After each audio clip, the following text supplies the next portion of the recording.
Episode 58 features Max Dordevic, a former biotech researcher with numerous publications who has previously worked in pharma and venture capital. He is currently the co-founder of NeuroX1, a startup founded in 2021, working to create the next generation of therapeutics for neurological disease by leveraging the latest advancements in generative chemistry, physics, and machine learning. So that's a lot of terms that I'm not very familiar with. Yeah. But let's start by outlining what you're doing and what problem you're solving. For sure. So we try to avoid the buzzwords. So we try to avoid generative AI because lately that's implied. We used to use the term generative AI, but it now sort of implies that you're using a language model or something else to that effect. You know, your Chat GPT-4, your this or that. You know, you're any of these models, and you're just sticking yourself on top of that. So you're developing a drug for neurological disease like Alzheimer's, dementia, and so on. And requires a whole different type of science, basically. I mean, then what? Than using language models. So language models are great for research. They're really bad at creating. They're not even particularly great at math. You just need a totally different skill set. And so we have a team of scientists, that span we have physicists, chemists, guys that are mathematicians, and then me, and we are, essentially trying to solve the problem of how do you get a drug into the brain that is effective and really specific without, having all these off-target effects, because something that has or side effects, as we call them. So what's currently on the market? The very best drug is a drug by Eli Lilly that just got approved. It slows cognitive decline by 39%. And does it work for any neurodegenerative diseases? No, just Alzheimer's. Now the problem is it targets this thing called amyloid beta, and long story short, that's basically the byproduct of whatever's causing Alzheimer's. We don't know what causes Alzheimer's. There's a million ideas. There's a million theories, and so that's what we're working on in terms of we want to identify whether it's Alzheimer's or some other neurological disease. Alzheimer's just everybody happens to know. I could give you 10 rare diseases you've never heard of, but we don't know what causes it. There are a lot of theories, but on one side of the coin, we're developing a target ID system. Basically figuring out, all right, you have all these biochemical interactions going on within a cell, in between cells. How do you elucidate what to drug? And then once you have that point, do you drug it with a small molecule, a biologic, an antibody? Do you use a peptide? I mean, there's a million, we call them modalities. And that like mRNA vaccines, that's a modality. Gene therapy is another modality. So just for what that's worth. So is Alzheimer's diagnosed through an MRI scan? Nope. It's diagnosed by, it can be. The best way to diagnose it is when you're dead. I'm a little tongue-in-cheek about that, but you have to, do an autopsy and you look at and see how much plaque there is, or if there even is plaque. And in your brain. Yeah. That's the only way to diagnose it. Truly, best way to, that's not even diagnosis. I mean, that's like to determine if you had Alzheimer's. That's the goal. I mean, that's the 100% way to do it. That being said, they have a lot of tests, to determine like how you're, what level of cognitive decline you're at. So it's just qualitative right now? Or like observational, empirical? Yeah, I mean, it's a lot of it comes from, there are a lot of ways to do it. It's typically some combination of subjective, objective, family, relays to the doctor, It's not that person who identifies they have Alzheimer's. Right. It's in neurology, they call it diagnose and adios, because there's not a lot they can do. So there's 3 drugs on the market for Alzheimer's. But before the most recent one before the Biogen drug, the first Biogen drug came out, there hadn't been an Alzheimer's drug approved in 20 years. And this year we've had 3 approved. And they're not bad, but they're not good. They are, think of like, the best way I can describe it is like, all right, it's like you're getting this is probably an awful analogy, but like, all right, you get your leg cut off, and the doctor, instead of giving you, a genuine painkiller, gives you Tylenol. Yeah. There's just not, they're not, the biggest issue is what causes it. We don't know. So it's like, well, we just target this thing that is a byproduct. And the smartest people in the world are trying to figure this out, and nobody has. And so we think it's, whether it be Alzheimer's or multiple sclerosis or Parkinson's, none of them they all have decent therapies. Like if you have Parkinson's is a great example. You can have, and again, hopefully I'm answering your question. Yeah, you are. Parkinson's is a great example. One of our advisors, he works at, Dell Medical School, and he's a neurosurgeon. He's actually a neurosurgeon and a psychiatrist. And he does a bunch of work with Parkinson's patients, because he typically people he works with are older. And the most effective thing right now we have for Parkinson's, now there's a handful of drugs, but the gold standard is you get a Parkinson's implant and you turn it on, and a Parkinson's implant. Yeah. What So is that? I'm not an expert like on how they work like 100%, but from my understanding, you identify sort of via a myriad of different ways where to put this electrode. And then you basically have a battery that sits under your skull, and you charge this wirelessly. And you have a remote. And if you have ever seen, there's a great video of a guy. He was like a world-class violinist, and he's playing it and he's shaking, and he can hardly play anymore. And he turns his implant on, and it totally stops his tremors. 90% of it or whatever, and so he can play again. And that's the gold standard if you have especially advanced Parkinson's. There's other things, but that's sort of the gold standard. But regardless, it's not a cure. It's sort of listen, you don't want brain surgery, period. Like it's kind of a last resort thing typically. And so if there's a drug, people would much rather have a drug than go under brain surgery with the possibility of, no, it's a safe procedure, but shit happens. Yeah. So 100%. Am I allowed to swear? Yes, you are. You are. So which disease are you focusing on specifically with your drug? So right now we're focusing on, we have a handful, but right now we are, MS is really interesting to us because it's a multiple sclerosis. Yeah, multiple sclerosis, and it is there's 4 types of multiple sclerosis. Now I can't even say it. Multiple sclerosis. You have RRMS, PPDS. There's 2 others I'm blanking on, but relapsing and remittent multiple sclerosis is the one we're working on. So it's RRMS, and we. Internally we've spoken to several companies, and there's a certain I can't say who, but like we've one company doing it a specific way, and has one mechanism of action, and this other company is working on the same disease both on the same target, and they're doing it a different way. I'm trying to do this without like making it really obvious.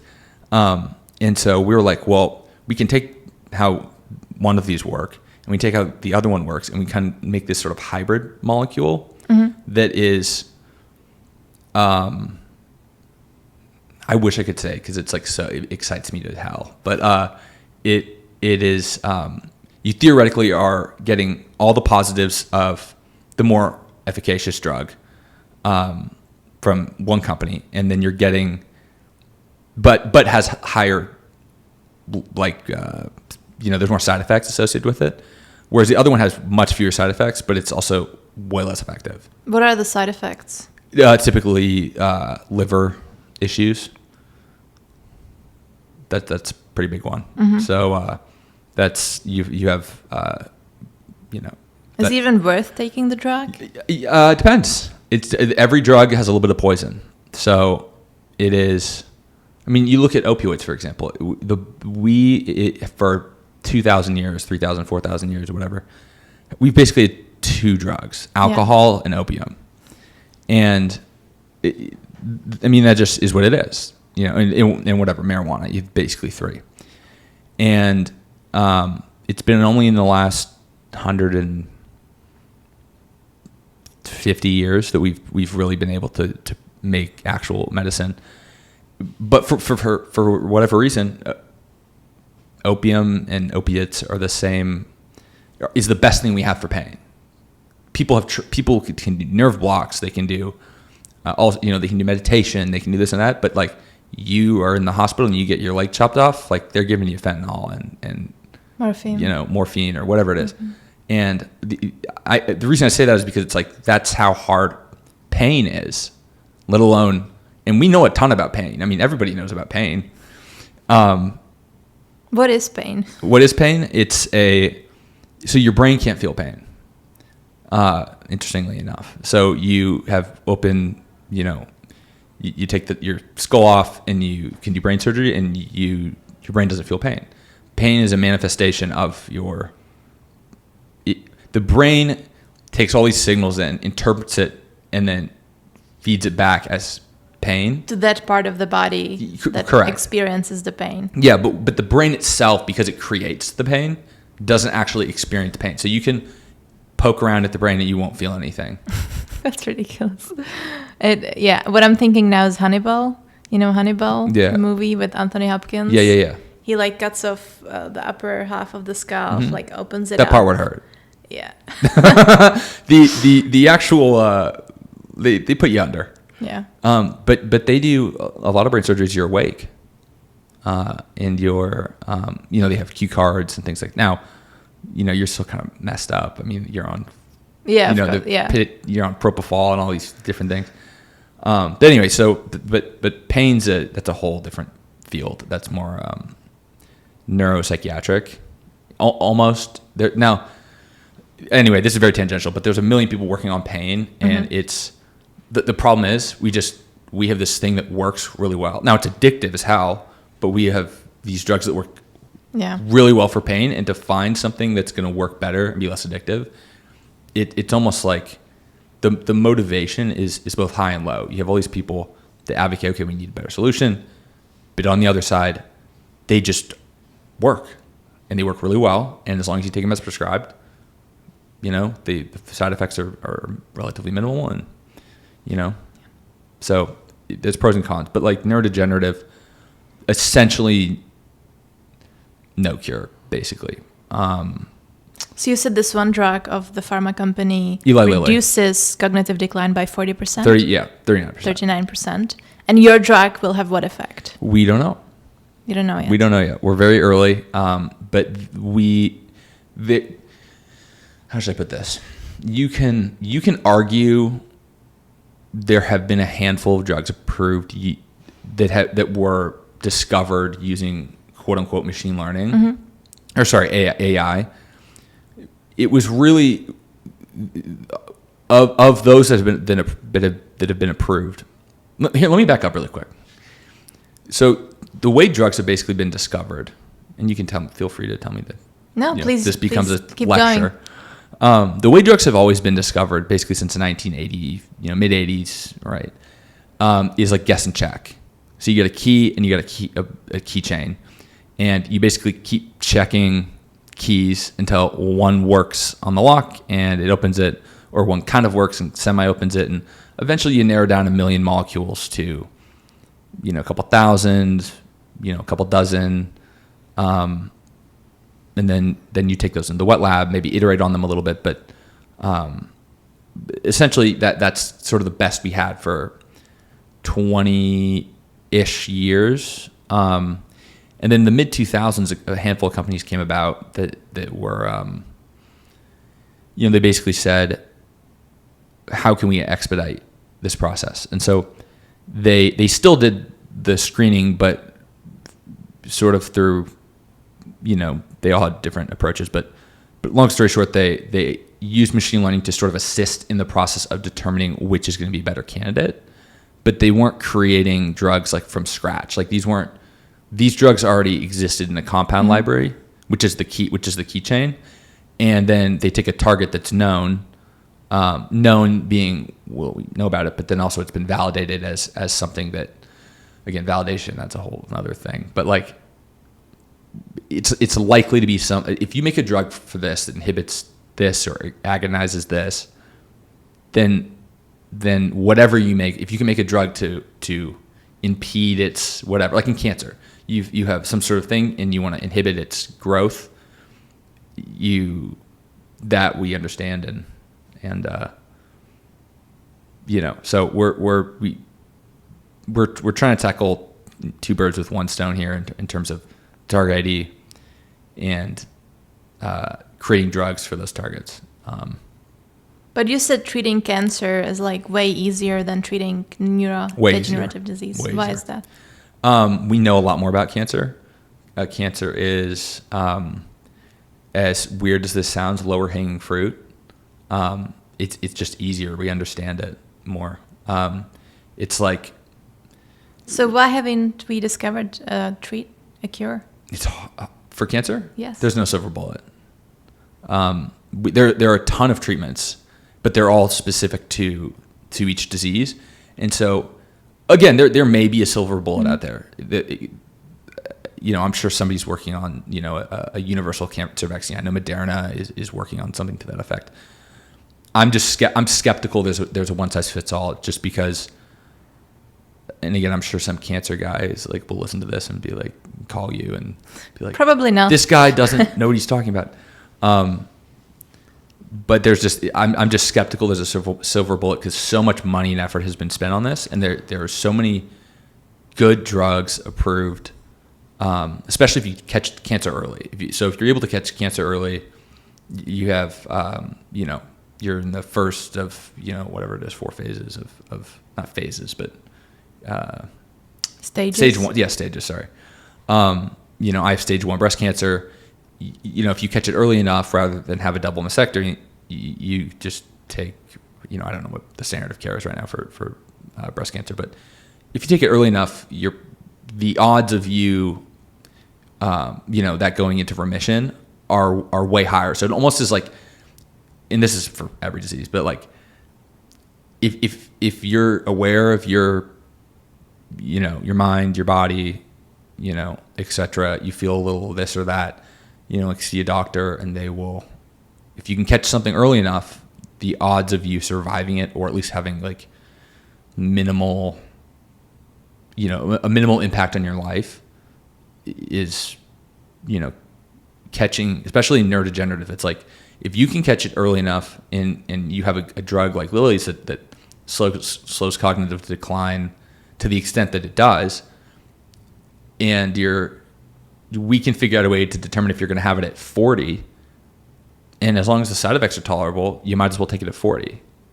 But we don't know. We could be right. It's been approved for like a day. I think the diagnosis is another problem, right? Huge. For almost all of them. I mean, some it's pretty straightforward, but MS doesn't show itself in many cases till later in life. Alzheimer's definitely doesn't. One good point that you raised is that we all may have cancer in our bodies in our 30s, 40s already, but it doesn't develop into, later stages until our 60s, 70s. Yeah, if you die of something, you're probably, and you make it to 125, you'll probably die of cancer. Or heart attack. Yeah, or heart attack. Heart disease. Yeah, heart disease or cancer. Those are kind of the two big ones. But yeah, everybody sort of is it's just a byproduct of living and just being a human. Yeah. It's is the way it is. That's life. Yeah.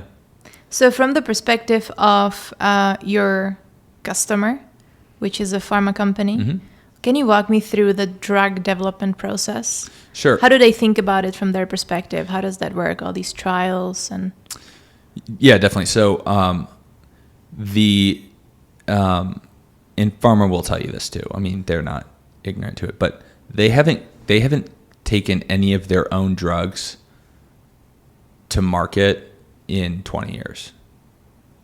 I'm sure there's exceptions, but it's rarely does a pharma company, especially somebody like a Pfizer, a J&J, a Merck, these guys, they have so much money, and it's so much more efficient for them to be experts on the commercialization and the clinical development, how do we sell it, how do we get it into these parts of the world, market access, than it is for them to take all this money and roll the dice internally.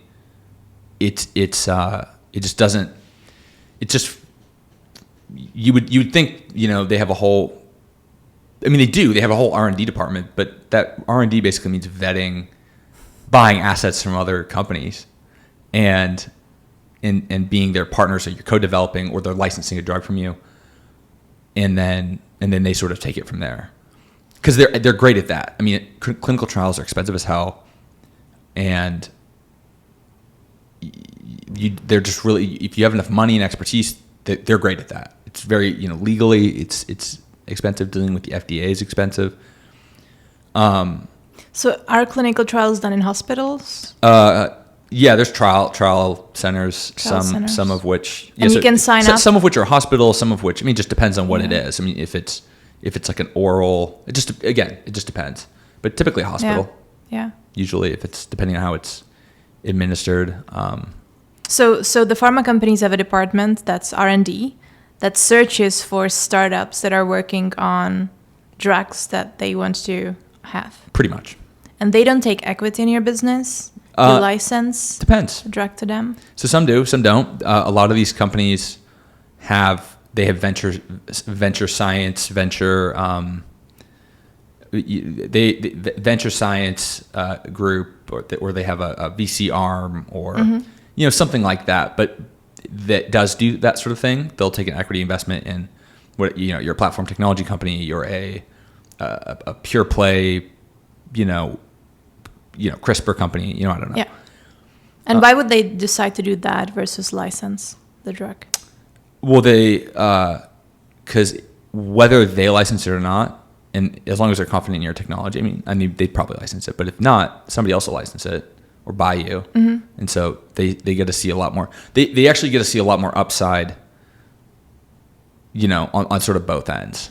So, they can take a much smaller amount of money, go invest it in a biotech, and see a pretty outsized return, relative to like the amount of cash they have to spend on a phase 1 or phase 2. I mean, if you only have to invest $10 million in a biotech company versus spending $100 million on a clinical trial, why not go make $10 million investments on companies that you think will be worth $1 billion? I mean, and they're investing off their balance sheet, so it doesn't. Anyway. But now that being said, they're typically the way they have to be structured, because then you sort of conflict of interest. Like, I'm XYZ Biotech, and I'm NeuroX1, I'm XYZ Biotech, and I'm XYZ Biotech's venture arm. They typically have to be very separate. Like, they can't know like what each other are doing. Now, whether or not that's the case, in theory, that is how it's supposed to work, because otherwise what you'd have is these companies you have the venture arm, invest in 10, 20 biotechs, and then, oh, that's crazy, Novo Nordisk is doing a deal with 20 companies, so they typically have to be separate in order to avoid any sort of conflict of interest. But I'm sure behind the scenes that's not the case. It's like finance. Yeah, it's a little bit like finance. We have the Chinese wall between the sales and trading and M&A in finance. Yeah. Doesn't work very much. So my next question is, at what stage are you with negotiating with these pharma companies. What stage is a good one to go out and start building relationships, and how does the negotiation work? So you always want to be building relationships. It is one of the last bastions of in-person relationships in any industry that I've ever, from the people that I've talked to. I mean, like, there's a biotech conference every week somewhere about something, and they're always in person. I mean, JP Morgan, I don't even think, it was either virtual for 1 or 2 years in a row, or it was just canceled for 1 or 2 years in a row because they were just like, this is pointless. And that's one of the larger or largest biotech conventions. So you have the JP Morgan conference itself, and then you have around that all these networking things and happy hours, and you don't know if, like, okay, I met a guy at a happy hour, and that turns into an investment in your company. Yeah. You don't know if that turns into, next month let's have a meeting. Let's bring on our. I mean, both have happened to us. We have had, I met a guy at a networking event, like happy hour type thing. And a month or two later, they ended up investing in us, and like, it's these very serendipitous like encounters. With pharma, same thing. It's you meet a guy, you get dinner with them, just chatting, and they think what you do is interesting. They then bring in some scientists. We bring in some of our scientists. They start bickering, about see who's smarter, and then from there it's a long, it's 6 to 12 month sales cycles. You have to have a lot of people sign off on a bunch of random things, but that's very deal size dependent. So if the deal is a $10, $20 million deal, you probably have to have a handful of people sign off, but it also depends on the company. How does one determine the size of the deal? It's based on a bunch of things, but primarily the disease size. So like an AD drug, so Alzheimer's. So I'll say AD, MS, and PD. Yeah. Just because otherwise my brain just, I say Alzheimer's disease. So AD, not the same as ADHD. But for AD, those drugs just go for, those are, I'll explain to you how our business model works and how many small to medium-sized biotechs work. You take an upfront payment from a biopharma company. So a Roche says, all right, we're going to give you, anywhere between 10 and 120 or 30, $40 million. As like, here you go.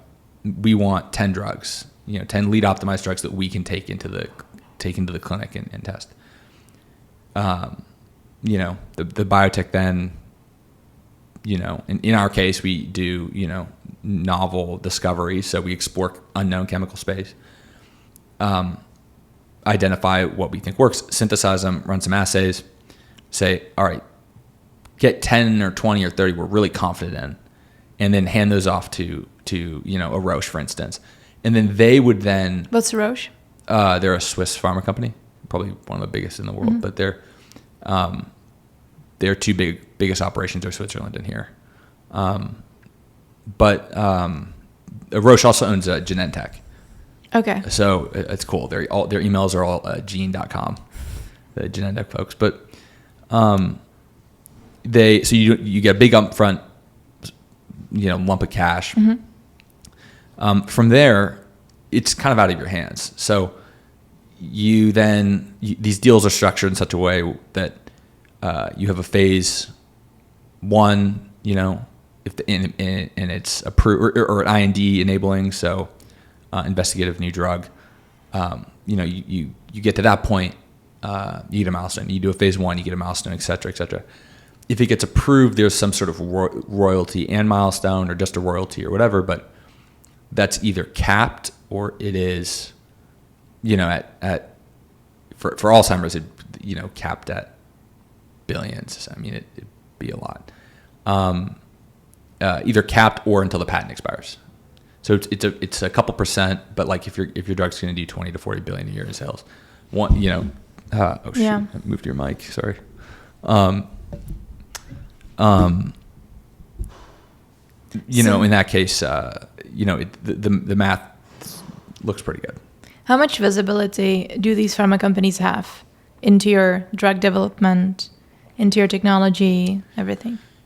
What I'm thinking about right now is Theranos. Yeah. And how far they are able to get without, the pharma companies Sure. knowing anything about their technology. No, that's a fantastic question. So, one problem with software is that software you can copy relatively easily without other people knowing that your software is does that make sense? Like, you can patent software all day long.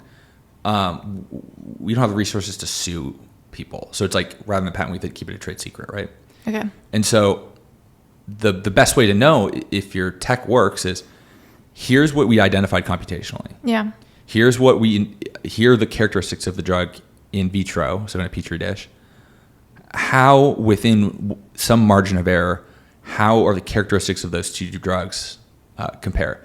And that's the best way to do it. So it's not like a Theranos where it's like, those were literally Siemens machines that were like in a black box. Yeah. And whatnot. So it can be tough because it's like, we want to tell people like, this is how we do it and whatnot. But at the same time, it's like very company dependent, like how much you can, even person dependent, like how much you can divulge at a high level without getting too in depth on like the nitty gritty that basically, is our secret sauce in terms of like, some of our best models are obviously, because we're neurofocused, neurotoxicity, blood-brain barrier permeability, things like that. Yeah. So we are as transparent as we can be without like copywriting and patenting our algorithms and then suing somebody if they used them, because we would be in court for years just battling it out in civil court. So, but it's not like the thing is. The Theranos problem was, first off, she lied her guts out. And then she also, all she had to say was like, yeah, it's not working. We can't do 100 and whatever blood tests, and it's not that accurate. And she wouldn't be in jail. True. She screwed herself. If you're just honest and say like, hey, like, this is working, this isn't working. We're transparent with people to, without saying literally, here's the code. We're like, listen, we're having issues with our, throw out an example. We're a startup. We've had issues with everything. Everything always has issues. Yeah. But there's always things to iterate on. And so, that's the hard part about software. Whereas, but also at the same time, the beauty of a drug is, a drug patent is, you patent the drug, and it is compared to other things, a relatively straightforward patent to, even determine like, is it worth suing somebody over? Because it's like patenting a math equation, But the difference is with the math equation, or algorithm or whatever, whatever it be, some code or this or that. How do you know that somebody's using it? With a drug, you have to go through clinical development. You don't have a choice. And then you have to get like, this is the indication, so the disease that you're allowed to market it for. And that's why these companies get huge fines, because they'll be like, oh, here's this drug, it's approved for OCD. But actually you can use it for weight loss too, So so that's sort of where they get in trouble. But it's So what's happening with Ozempic? Taking a tangent here. You know what's crazy about that drug? They now it's ironic because it's a drug that they think in addition to being weight loss related. I assume that's the one you're talking about, right? Yeah. In addition to reducing your weight, apparently it stopped people from smoking, using other substances, drinking. So some people think they've accidentally stumbled upon, ironically, because these people were abusing this. They were all celebrities who were addicted to something. Yeah, they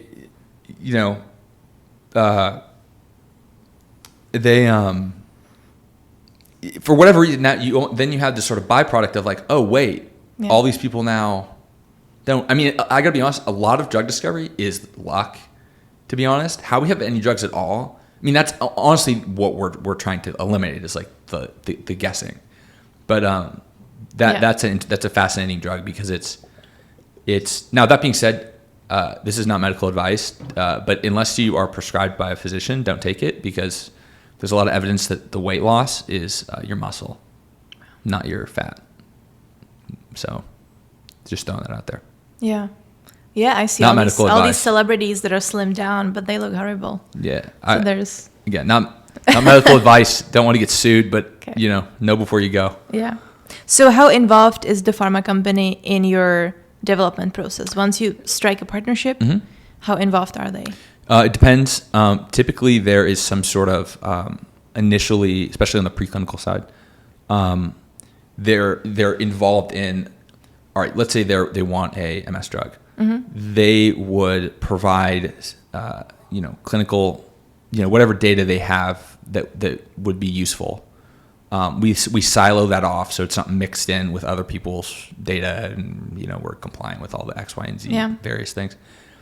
And that may or may not be helpful. What we like to do first is plug in a target, and then let our algorithm sort of run. It knows what a drug looks like. It knows what drugs have been approved. Mm-hmm. It knows what drugs haven't been approved. It knows what,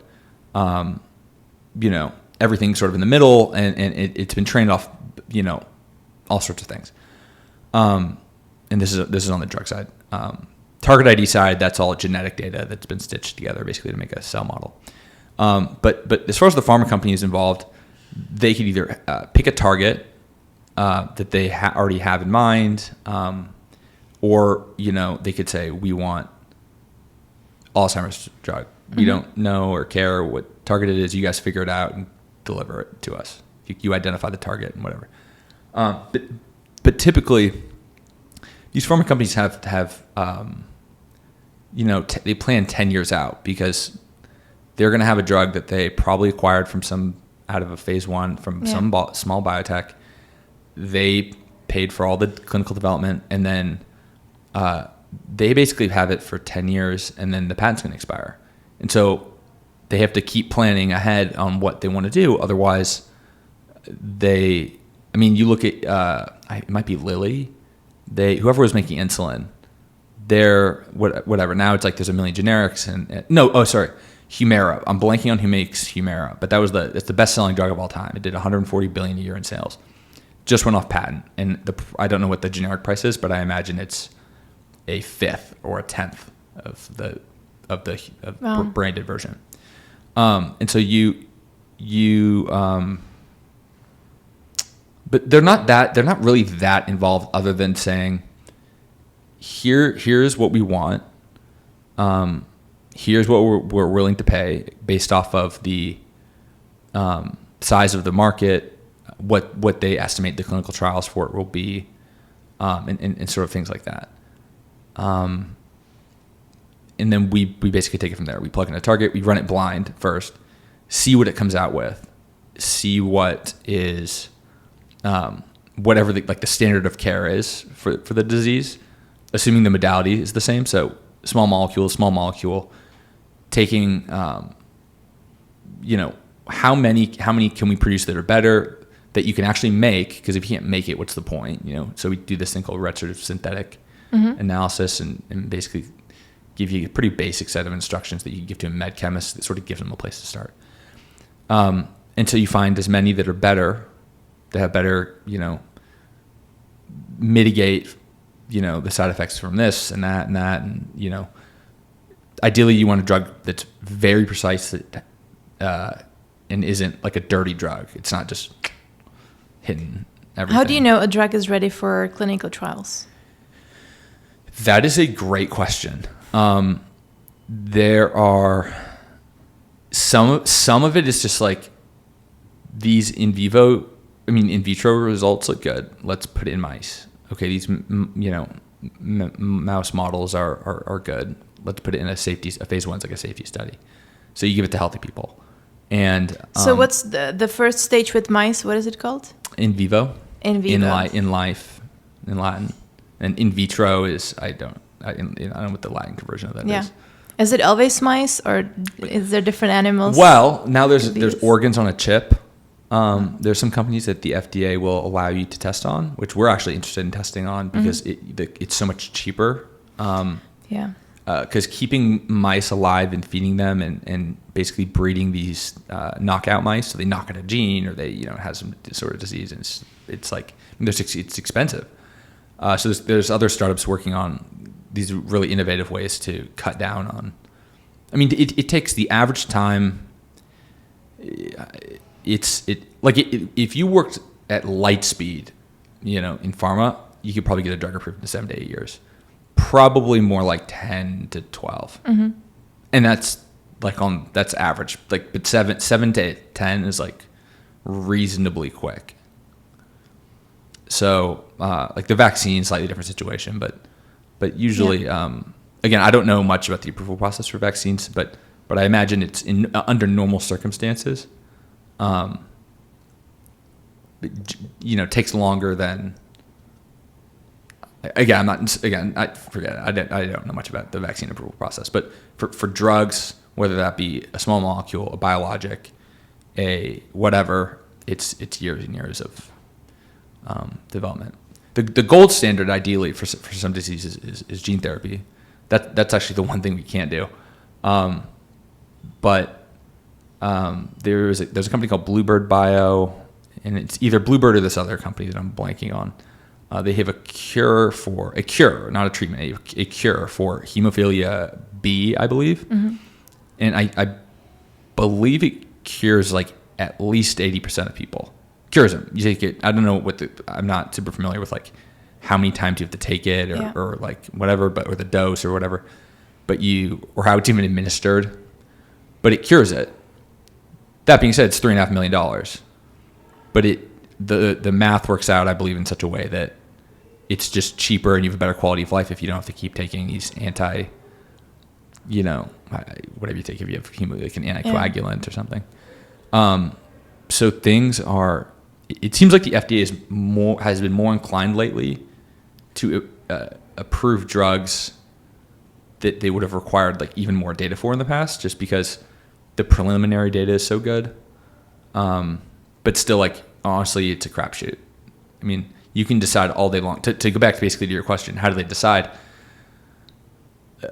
Whatever looks the best, and then like has the most promising in vitro results, maybe a phase 1. It's safe, and then after that, it's like, who knows? Like you just, it's a roll of the dice. I mean, like 90 to 95% failure rate for all drugs. Now it used to be 99.6% failure rate. Yeah. Now it's for Alzheimer's at least, and now it's like 90, 98, 99. That's crazy. So how do you and that's only because you had 3 drugs approved in the last year. How do you test the drug in mice? How do you make the mice have Alzheimer's so that you can then test it? There's a whole field of genetic engineering that I don't know anything about. I just know they have Alzheimer's. So they engineer their genes so that they develop Alzheimer's. Yeah. And then they test that's my understanding. That's crazy. I leave that to the. And so once that gets approved on mice. So it doesn't have to get approved. It has to. Well, yeah, it does. Yes and no. So, this is actually a really good point. So there's 2 types of FDA clearance. Yeah. There's FDA cleared and there's FDA approved. Wow. So like a medical device gets cleared. Mm-hmm. So like if you have like, and it's under this thing called a 510K, it doesn't really matter. But like if you're getting a hip replacement, that hip implant is FDA cleared. The FDA doesn't approve it. So as long as it's within a certain range of similarity to the previous one, then and it's like, I mean, you can turn in like pretty minimal trial data. It just depends on the device, but that's why it's like you run into this issue now where if it only has to be 10% change and you've been doing that for 30 years, yeah, like, and you don't have to really run like many clinical trials on it, if any, then like, what do you, I mean, there's a tangentially famous story of this. It was a metal on metal hip replacement or shoulder replacement or something. One of them had cobalt in it, and it was like a cobalt chrome alloy, something like that. And typically now there's ceramic and metal, or titanium and ceramic or something. But basically, what was happening is tiny shavings of this would come off because it's metal on metal. And when one of them was cobalt, you get heavy metal poisoning, and it makes you have symptoms of like schizophrenia. And so this guy was like, "Why is this happening?" He was a doctor too that had this. It was like, his wife was like, "Why is this happening?" Blah blah blah. Anyway, they ran some studies, and they eventually they did some heavy metal chelation, and he was fine, which they pulled basically the metal out of your body. But it's like that's what happens that's why drugs are so. I mean, that's just a hip replacement. That's a physical thing you put in there, and it just the other one's changing your biology, and so that the I equate it to like civil law versus federal law. So in civil law, it's preponderance of the evidence is sort of the bar to clear. So that's 51%, and then you're guilty, quote unquote, and you have to pay a settlement. In civil law, it's beyond a reasonable doubt. I mean, in federal, criminal law, it's beyond a reasonable doubt, which is like 99%. And that's how I equate like FDA clearance to FDA approval, and that's why the failure rate's so high. Right. Because like you can't, especially for something like Alzheimer's, and almost even more so, arguably, something like an antidepressant, where you're going to give this to millions of people. You can't be wrong, because otherwise you're going to get sued to oblivion. Ruins your reputation. It really doesn't. I mean, for the big pharma companies, like Merck had a drug that it failed, and they just paid a settlement and they were fine. But that's sort of how I equate it. But you want to be, for things like this, really confident in what you're bringing to trial. Not only because it's going to not blow through it, but like it's going to take a lot of money to get it into the market. Not from like NeuroX1's perspective. We're pretty capital efficient given we're all computational, and so it allows us to like narrow down the molecules that are worth focusing on. But ultimately, somebody has to front the cost of the clinical development, and that's the pharma companies. And so they do have a lot of money, and they are willing to do that, but they still have to. There's still like some element of like, damn, like we were lucky. Even with precision medicine and genetics and the way things are, it's just like a luck. So whenever you're questioning a medical device, you're probably right to question it. Right? You should always question a medical device. You should, if you're ever going to get it, again, not medical advice, but I would just read into it. Any sort of spinal stimulator, any joint replacement, any pedicle screw, just read about it. Yeah. Just Google it at least. That's a good point. Versus drugs are most likely to be safe. Yeah. Well, if taken as prescribed, they are, and your doctor knows what they're doing, they are usually pretty safe. Well, it depends. So safety is relative. So depends on the disease, depends on you. Again, there's a little poison in every drug. So, chemotherapy is not something you should be doing to, you or myself. But if you have cancer, I mean, it's literally poison. I mean, you're poisoning. You're hoping to kill enough of the cells that are causing, whatever kind of cancer you have without killing you. And it's a fine, it's a dance.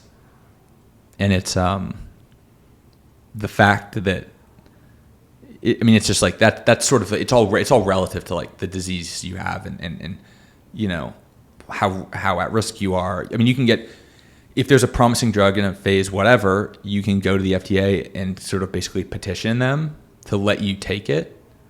So that's another route. Some people take if you're just so desperate, like you're kind of willing to try anything.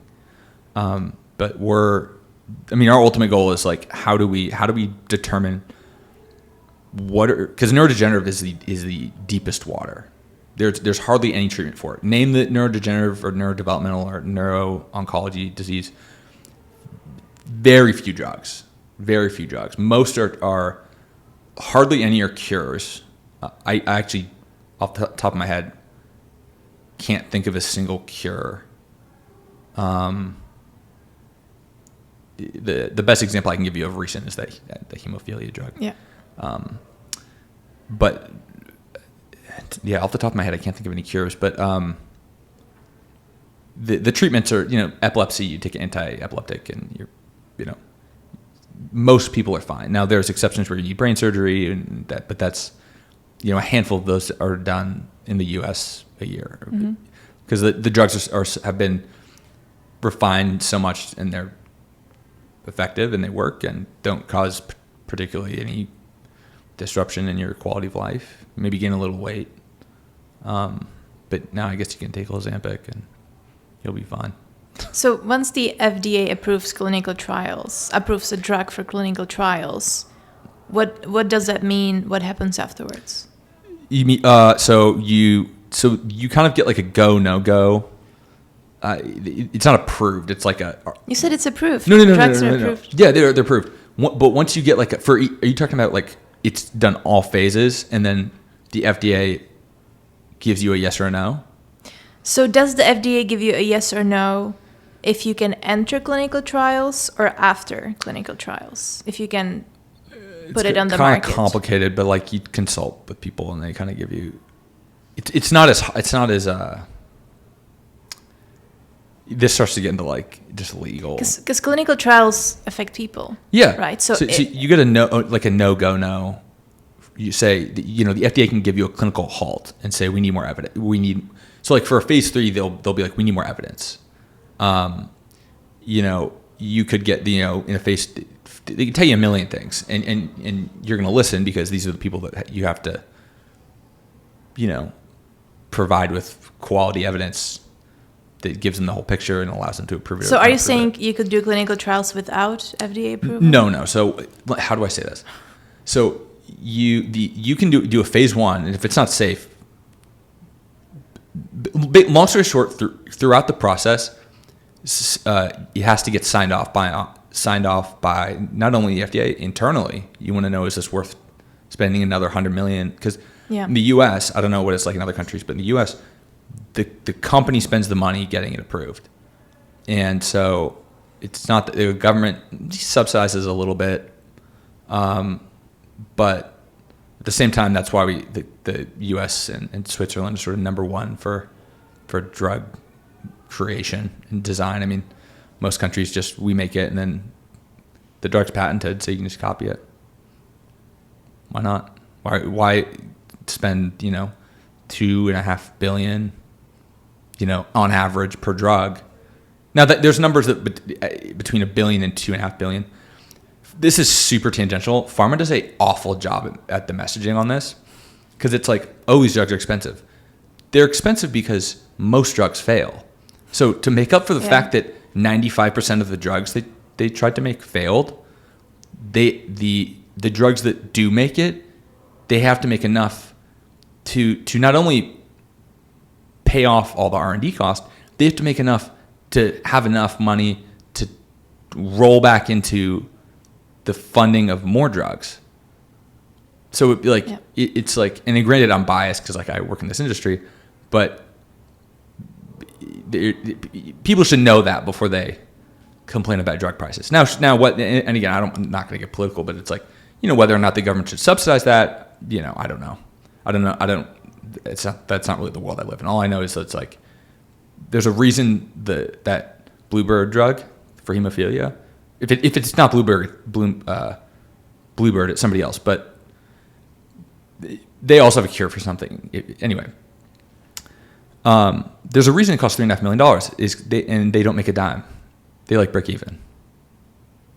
I mean, so it's like for somebody to say, that's so expensive. It's like, yeah, like, listen, somebody's going to pay for you to get it. Mm-hmm. They'll either just give it to you or subsidize it, or the government will subsidize it, or your insurance will pay for it. I I could be wrong, but I think it actually saved the insurance companies money over the course of your life. But anyway, pharma just does a bad messaging. So for the people listening, just know like it's really expensive and risky to take a drug to market. And so like the reason they tend to be expensive and they have exclusivity for so many years is it's a double-edged sword. It's like you have to make your money back, but then you also have to make enough to spend more. And that's why these companies plan it out years and a decade or two ahead. You said your company is software only, so you have no lab. Yeah. So yes and no. So How does software get transformed into a drug? So that's a really good question. So without going into like super nitty gritty detail, I'm not a machine learning. I'm not a computer scientist. Yeah. So I understand the wet lab and the biochemistry and whatnot. I understand that to a decent extent, but. Mm-hmm. Long story short, there's pretty hard and fast rules to computational chemistry. Obviously physics is incredibly hard and fast rules. Biology, there aren't to the same degree that physics or chemistry do. So you can have even if we design a drug perfectly in silico. Yeah. So that it's pseudo Latin for on silicon. Anyway, scientists love a good italicized Latin name, but granted biology has the fewest. You can have two identical twins that lived the exact same life, they ate exactly the same thing in the exact same amounts. You could give them the same drug, the same dose, the same time of day, like with the moon could be, all the stars could be aligned. It could interact with them in two totally different ways. How is that possible? It's biology's complicated. One guy was exposed. One might have been exposed in the sun too long, and it mutated something, and there's like some underlying melanoma that he's not aware of, and it makes him, I don't know. I mean, like he could have, one of them could have, somewhere along the line developed some small mutation that caused. I mean, it's like I'm being a little hyperbolic in like. Two twins that live the exact same lives, but two identical twins, you can give them the same drug. Their lives aren't, their lives aren't identical, but they're biologically identical, and they can have just the way it is. So that's why it's so hard to get any drug approved at all. Now, what's nice is when you do get one approved, it's, you want it to be a home run, or at least a good proof of concept for further drugs that have bigger markets. But we can, and then there's orphan diseases, which I can get into if you want me to. But most of the indications and diseases, I'll use the term indication and disease kind of interoperably. But okay, it means the same thing.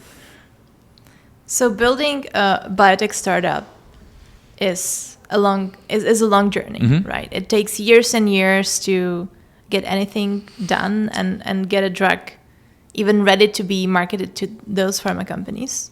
Yep.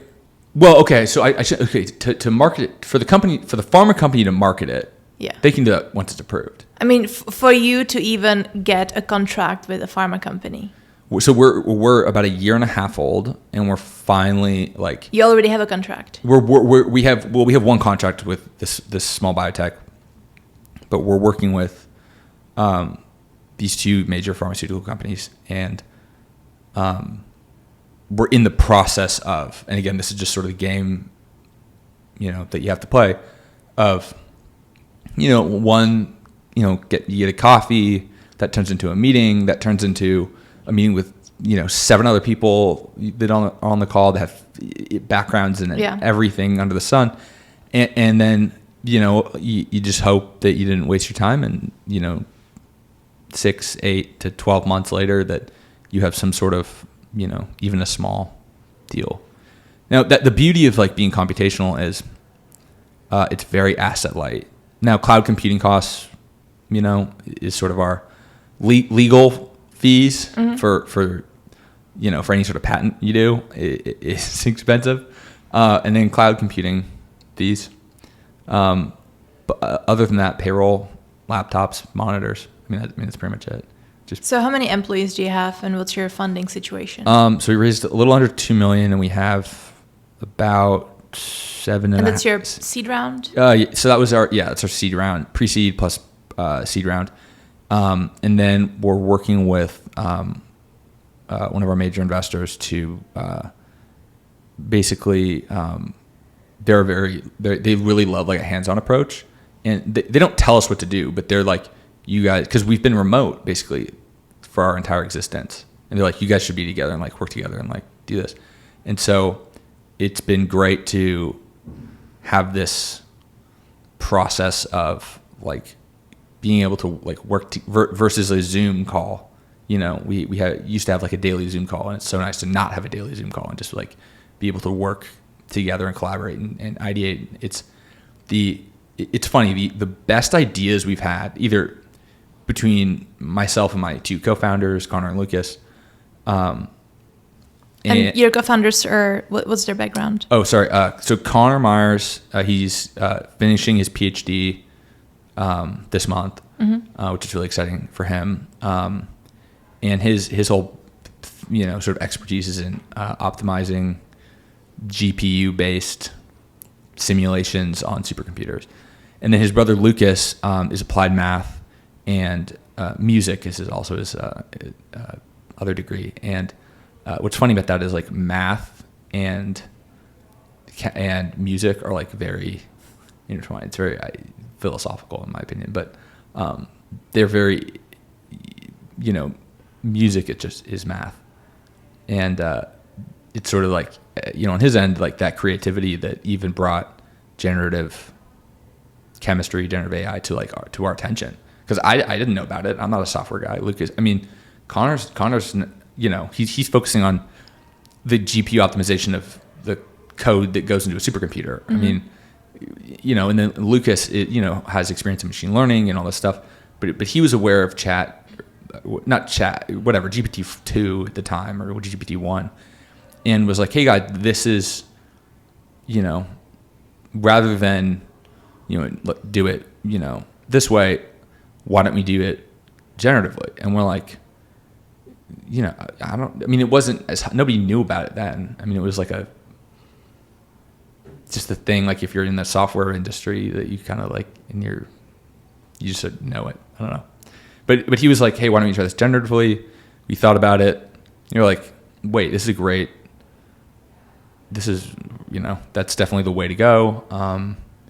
And so we built out a team of, we want to keep our operations, we're just asset light. Like we just need people. But at the same time, the people we need are like unicorns. Like you need somebody that has like, some amount of experience in drug discovery and development, but then also knows a little about bioinformatics, or computational biology, however you want to say it.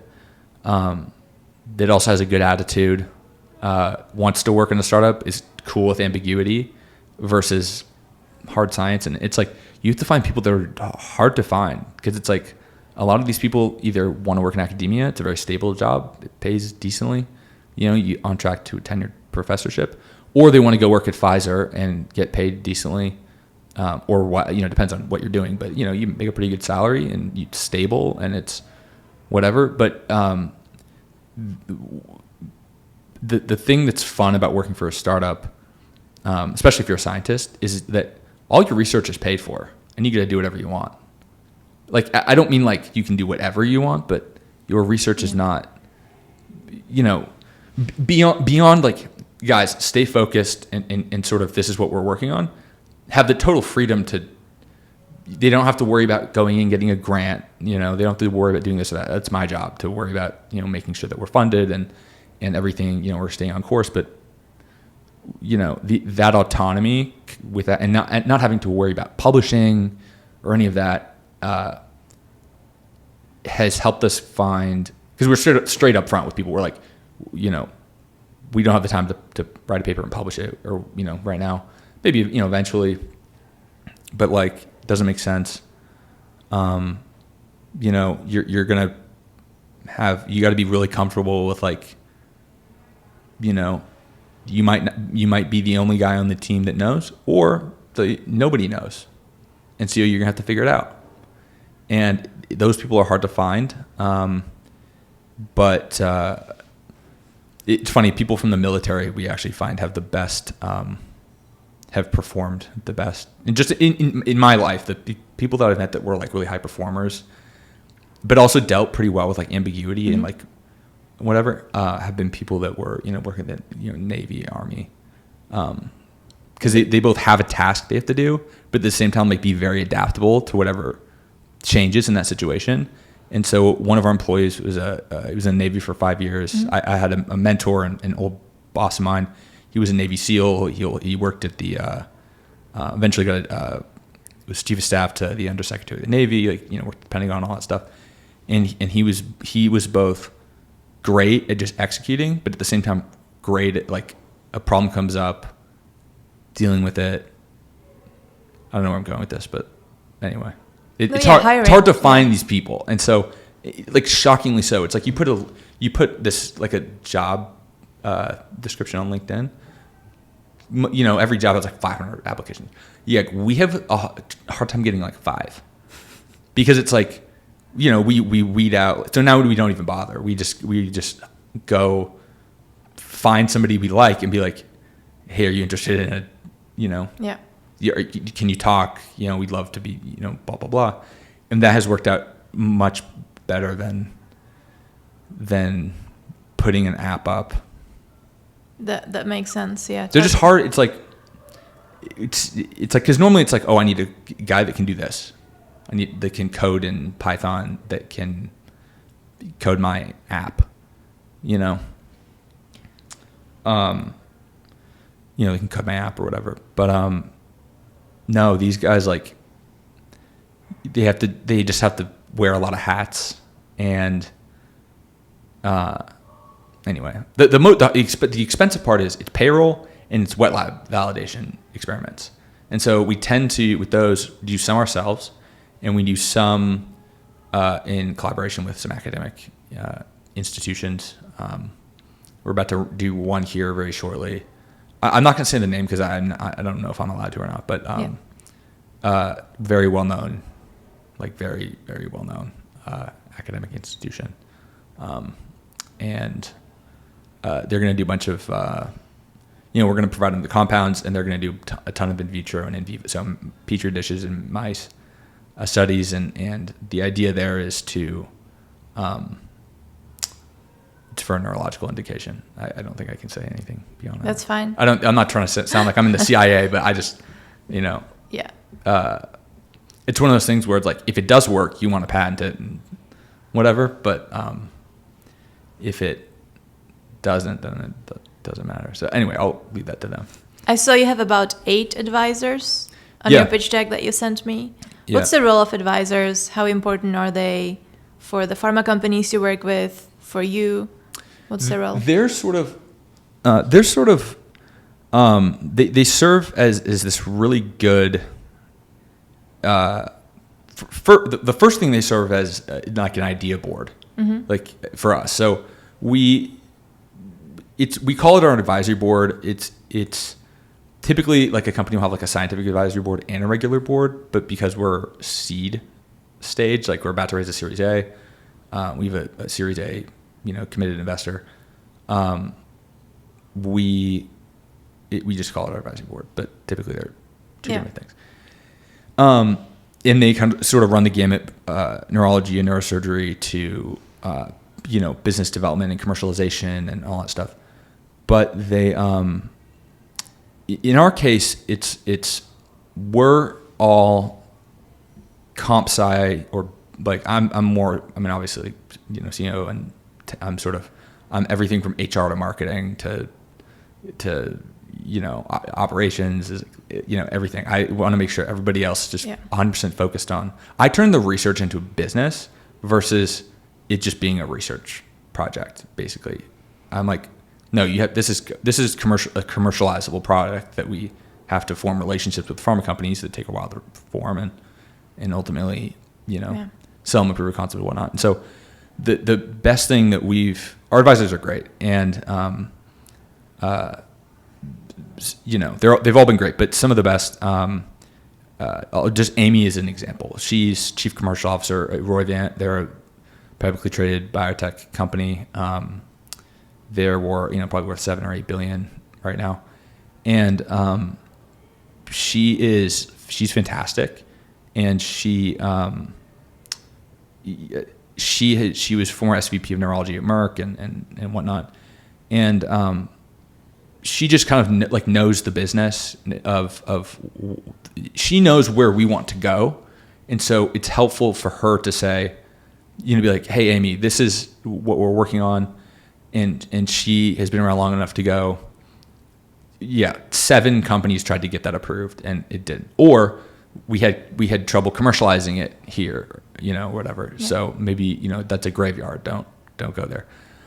We have Rudy Richardson. He is probably one of the I don't know how we convinced him to help us, but he's one of the foremost experts in toxicology and neurodegenerative diseases and Alzheimer's in particular. And so he's been really great at helping us sort of generate ideas on, he got his PhD or PsyD, same thing basically, in 1965 or whatever. Like a computer was the size of this floor. And as cliche as that sounds, it's like he's seen everything.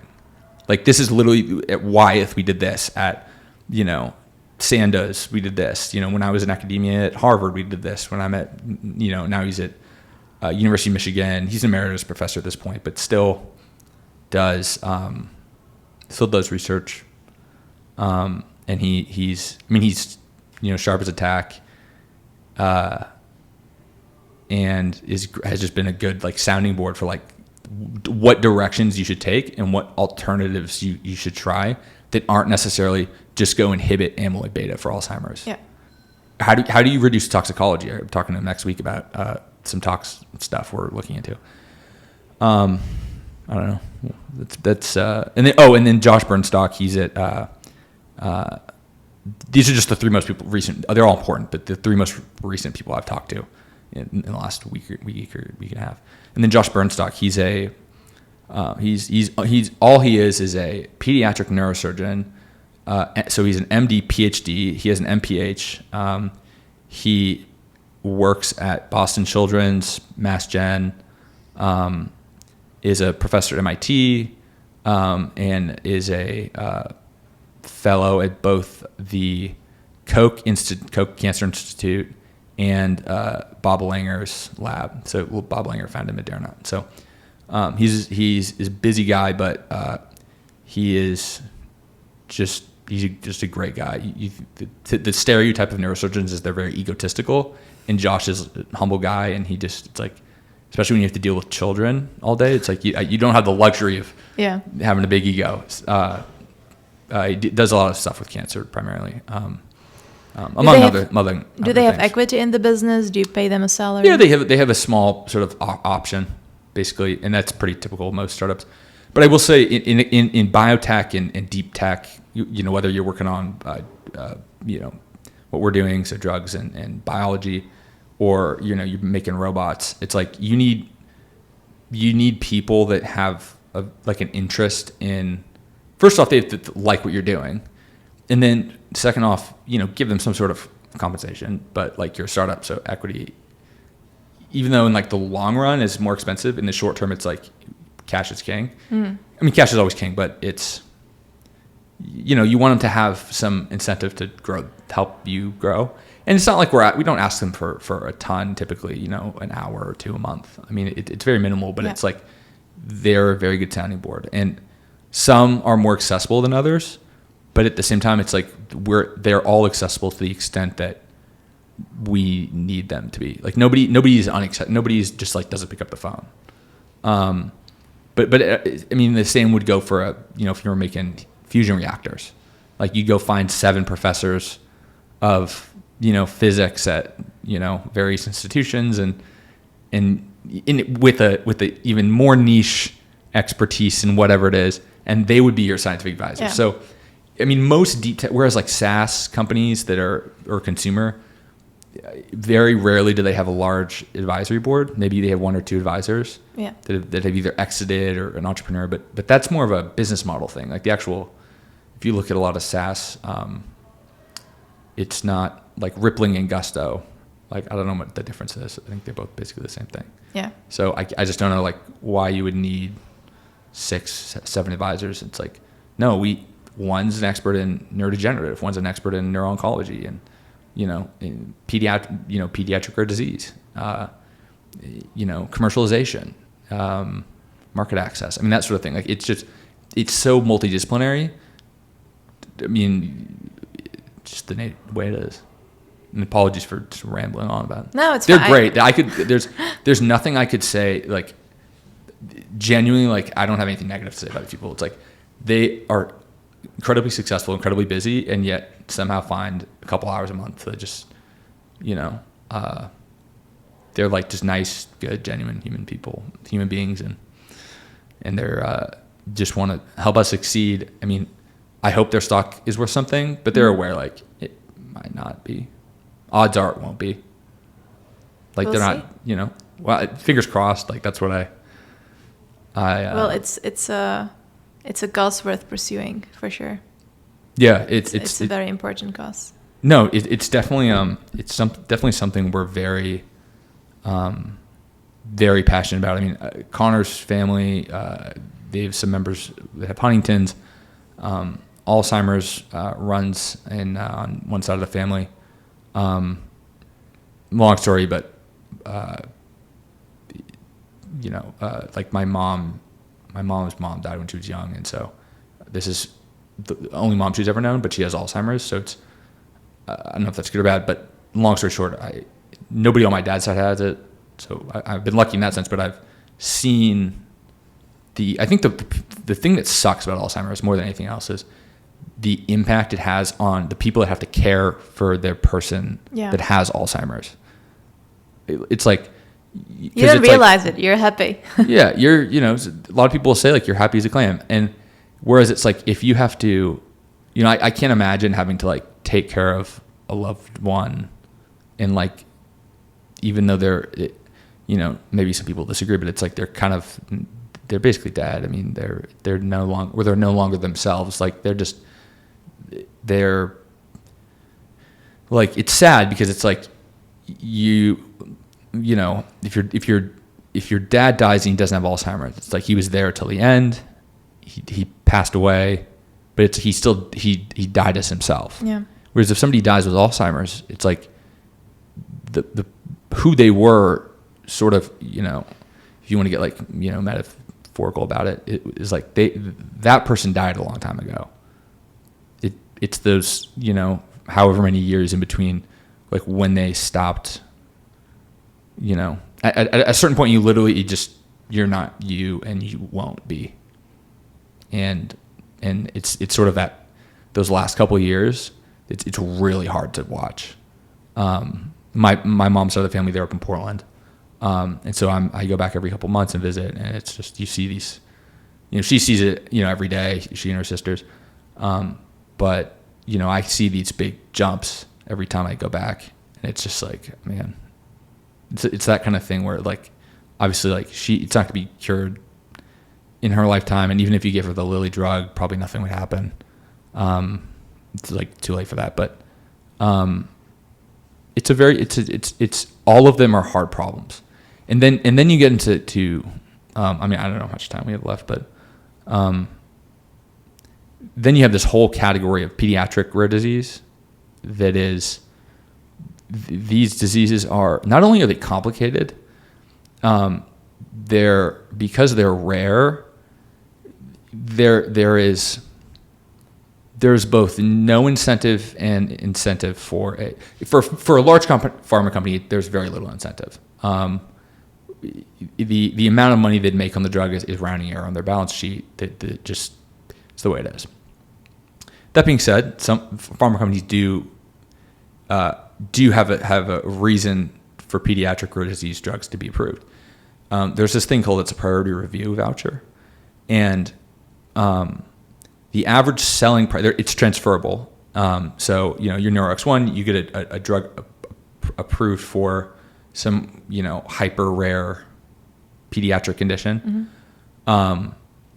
You then, the FDA grants you this voucher that says you get, the long and short of it is basically skip the line and get to the front of the approval process. You typically wouldn't do it to your own drug. You sell it because the going price is $125 million. Is the latest average. It's been as high as 300 million, I think. A couple years ago, someone bought one, but 125. But that gives you the resources to then fund for the development of other orphan drugs or, whatever. But it offsets some of that R&D. But that is, pharma companies scoop those up just because for them, 125 million, on average is nothing. Versus getting a drug approved for Alzheimer's that'll do $50 billion a year in sales. Yeah. I mean, to them, it's like they don't care. It's just the math works out. You need it because you want to further your R&D. They need it because it'll buy them 6 extra months on the market. It's like and that could be 10 or 20 billion, depending on the if it's like it depends on the D's. It could be 5 billion. Even if it's $1 billion, it doesn't matter. I mean, even if it was 200 million, 300 million, I mean, it's like the math works out, and it's worth it to them. So. Yeah. Well, I know you have to fly off, so. Yeah. Perhaps last question, if you have 5 more minutes. Yeah. I got 5 to 10. What general advice do you have for founders? A lot of my listeners are either aspiring founders or existing early stage founders. Is there anything you would want to say to them? I would say I can go till I got like 15 tops. I think I can. I do not want you to miss your flight. No. So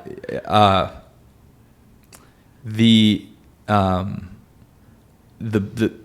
don't know if this is advice so much as just like you should know this going in.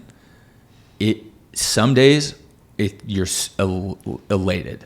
You are so happy. Like there's like you're king of the earth. Like it's so fun, and you're just like loving what you do, and you're getting to work with super smart, cool people. And some days it absolutely fucking sucks. You're like you're always worrying about. Even if you have plenty of money, you're always worried about money. If you're worried about, at least in our business, like, is this drug gonna work? Like, that's something to worry about. Does the team have good cohesion? That could be something to worry about. Like we're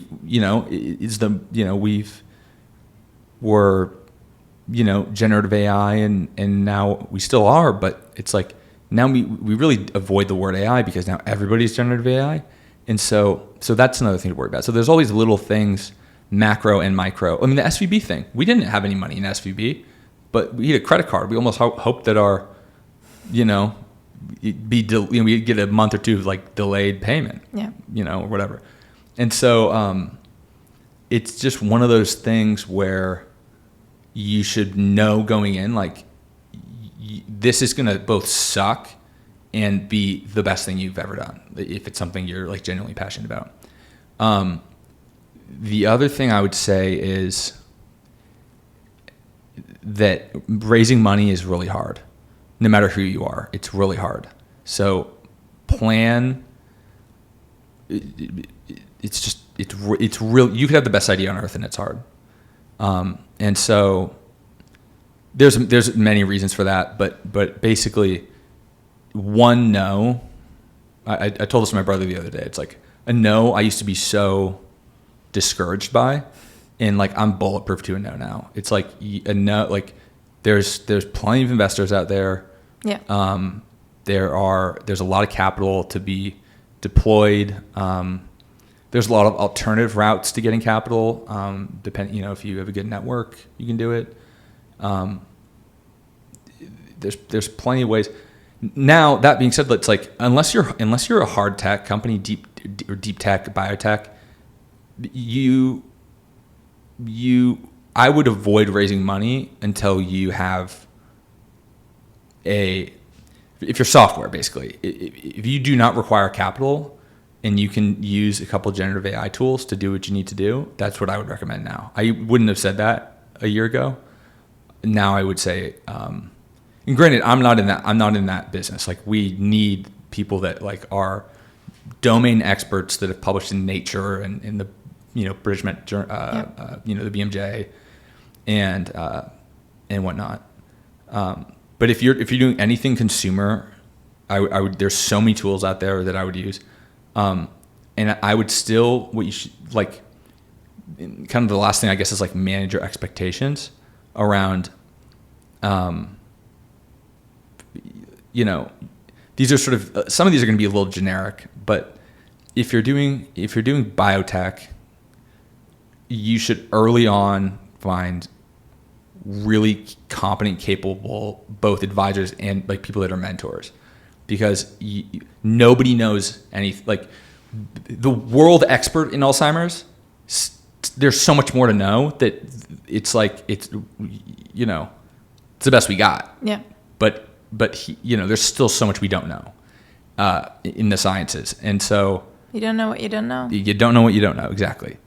But if you're not in that, I would still go find a mentor or two / advisor, or however you want to frame it, that has done what you've done, hopefully exited in your industry, that you can confide in, because being a CEO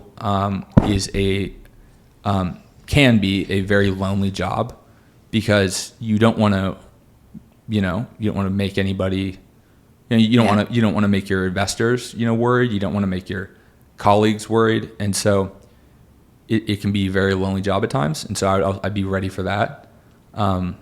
You can sort of, other founders sort of get it, but if you've never been one, it's hard to, it's a very stressful job, but at the same time, it's a very, at least for me, I've never done anything I've liked, and really loved. Like, this is the most passionate thing I've done. I ran UT at track. I ran track at UT.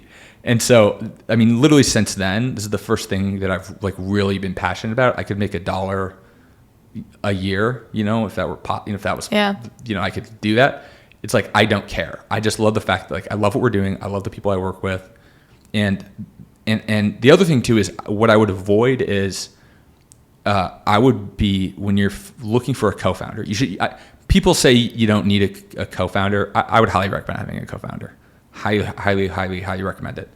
And unless you're lucky enough to be in sort of our position, where I've known Connor and Lucas since they were neighbors when I was, when we were 10. Yeah. Unless you're lucky enough to have that relationship where you can be very candid with each other, be really honest, and no matter what you say to each other, like, the next day everything's fine. Be super diligent in meeting your co-founder, figuring it out, because it's like, you can agree on something for a couple months, and then a month later they, screw this. You don't want to do it. The other thing too is, you want somebody. There's some article out there, I can't remember who wrote it, and it was, you need people that are fanatics about your business. And that's just not you and your co-founder. Like, I would say, like, until we, like, it doesn't work out, like, we'll keep pushing forward, because at the end of the day, like, we want to have an impact of some kind. And even if we fail, I hope that's valuable data. I hope it's some valuable tools somebody could use, or, whatever it is. I hope, even failure, in bad data, there's still good data, because you know what not to do. But I would really, you're going to fail a ton and shit just doesn't work. That's probably the second to last one I would leave you with. And then you have to be fanatical about your business, because if you're not, like, if you're just going to say, well, I'm just, exploring. Yeah. Seriously, like, it's like, you need people that literally, like, live and die. Like, this is I love doing this. Now, don't work. I'm not saying, like, have some, some people like work-life balance, and don't. I fucking love what I do. So I have quote unquote work-life balance, but a lot of that ends up being just like networking. But seriously, like, you and your early employees need to just love what you do, because and just be, like, super passionate about it, because if that's poison. If you have 10 people and one guy kind of doesn't give a shit, and it's just there for the paycheck, I mean, you just shouldn't have them. You're poisoning the well. You don't have enough money to like just pay this guy to do nothing. Like you need productive people that are passionate about what they do. So I'll kind of leave you with that. And you can, I'm not going to like self-promote, but Thank you. Just Google like NeuroX1 and NeuroX1.com. Yep. Go there, or you can, listen to this. The nuances like the machine learning, I gotta be honest with you, unless you're a computer scientist, not that exciting. So I think it's personally more fun to talk about the entrepreneurial aspect of it, but some of the science. It was a great balance, I think. Well, I appreciate that. The takeaway is be obsessed. It's good to be obsessed in your professional life. I don't think it's that good to be obsessed in your personal life.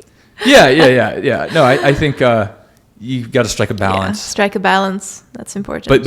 But some people, if you don't like live and die your business, that you just won't invest. And if your business isn't, now this is probably changing a bit with generative AI, because you can make, I bet you can bootstrap a lot of businesses without taking on much or any capital.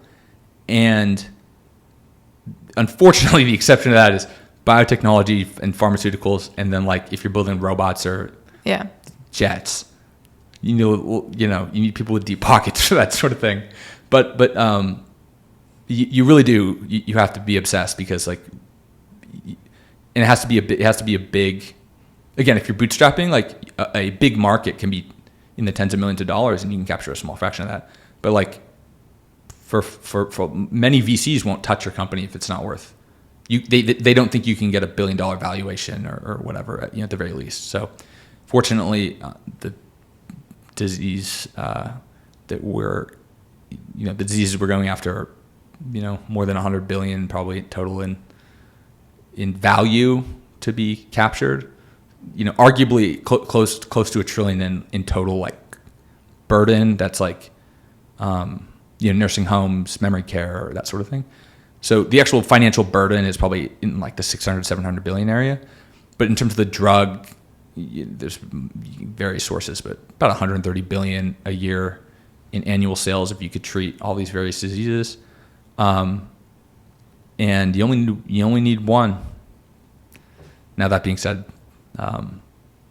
our business model, again, like we don't bank on the drugs being approved, but again, just be a fanatic about like it is you need to be like, if you have a spouse, like you're married to your spouse obviously, but like you're kind of married to your business. I mean, once you take on venture money, you're married to your business and your co-founder. Yeah. And your co-founder. So you better like your co-founder. But more than that, you'd be able to, be like, hey, Mark, that fucking sucked. Like that, what were you doing out there? And him be able to take that feedback and, obviously say it with a little more tact, but, you should be able to criticize each other in such a way that it's productive and not whatever. So co-founder, be fanatic, love what you do. And even if you don't exit or the business fails or whatever, like the amount you learn you learn so much in such a short period of time. And I can't name a single founder that wouldn't tell you that, because it's astounding. It's the quickest, I don't want to call it, an MBA quite exactly, but it's like a learning process. Like you learn a little bit about every little aspect of your industry. You learn about, so anyway, I'll leave you at that. Yeah, thank you so much. I'm glad we ended on a positive note. Yeah. Not talking about death or Alzheimer's. Yeah. We run into that one. Yeah, thanks for the great balanced conversation. Yeah, no, I appreciate it. Again, it can be occasionally a lecture. So that's okay. Thank you.